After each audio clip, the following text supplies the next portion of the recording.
Philippine islands of Negros and Panay in western Visayas are now tentatively nominated by the United Nations Educational, Scientific, and Cultural Organization, or UNESCO Philippines, in a bid to be included as a World Heritage Site. The bid, entitled "The Sugar Cultural Landscape of Negros and Panay Islands," was submitted under UNESCO's cultural category. We see so much potential for Negros to be included in the World Heritage List. But really, the next step here is getting people together. The thing about World Heritage is it's a consensus, it's consultative, and that people have to have a buy-in here.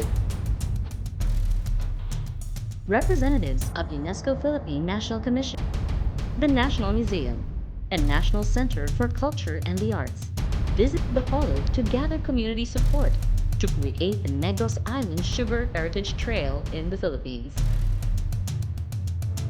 I really see the bid as a step of creating a story that is not yet been told, which is the sugar that we have in the Philippines is worthy of telling the bigger story in the world. Right? The Philippines was one of these places that had a significant sugar cultural landscape, and the industry, the people, families, the farmers are all part of that bigger story. In collaboration with the Negros Occidental Historical Council, the Negros Museum, Department of Tourism, and the Office of the Governor, they hope to actively engage local communities in this bid. So we are right now in the tentative list for World Heritage, and that is only the first step to getting the World Heritage nomination. So to be honest, those that really look at the result, I like the journey. When we go through the rigorous requirements of UNESCO, we discover who we discover our weaknesses, our strengths, and what is really the Negro story. What is the narrative? Our island proudly presents the rich legacy of the sugar industry, which began its industrialization in the late 18th century.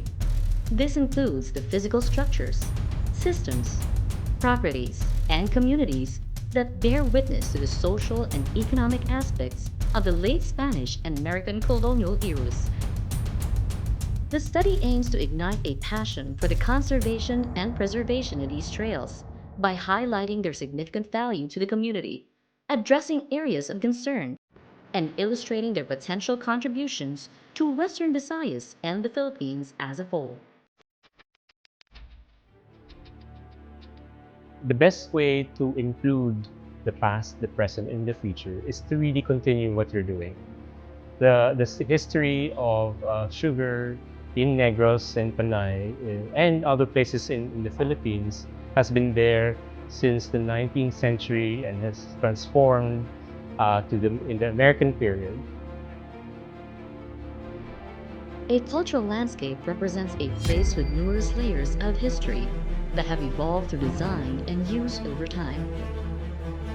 The sugar cultural landscapes encompass not only tangible elements such as city historic centers, mills, haciendas, and ancestral homes, but also intangible aspects like transport and trading sites. I have to stress this. There's A and B. There's the Sugar Heritage Trail and the World Heritage Bid. The Sugar Heritage Trail will include everyone, but that has relationship to sugar.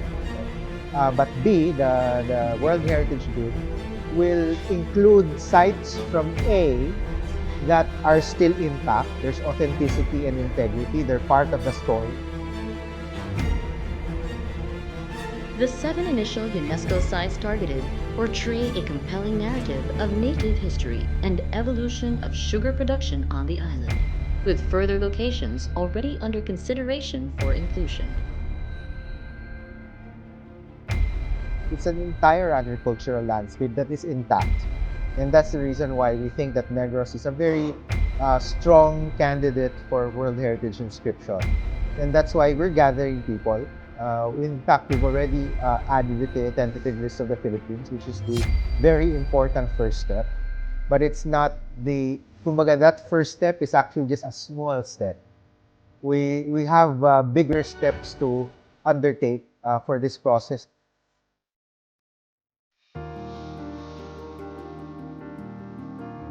Our sugar heritage is not bound to a single perspective or location. Rather, it is a network of interrelated sites across a vast landscape, depicting how production was organized, transported, transformed, and distributed across the globe. By involving diverse sectors of the community, we aim to cultivate engagement and interest that will significantly enrich the elements of the sugar landscape. Universities, LGUs, and the private sector can contribute through manpower, archives, and the research for development.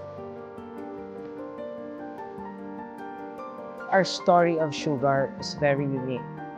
It is really something that is part of who we are, how a single crop influenced our society, our politics, our history, our culture, or even our arts. And its impact, even to me personally, is still felt even to this day. I hope that what we can do is to really do or mobilize, come together and write the narrative that you want. Write this in what you feel is in the heart of the Negrense. We envision the local community embracing the narrative of a vibrant sugar cultural landscape that continues to shape a vista to keep these treasures alive and thriving in our daily lives. This will enable us to better preserve and protect what will undoubtedly become a future World Heritage Site for all to cherish.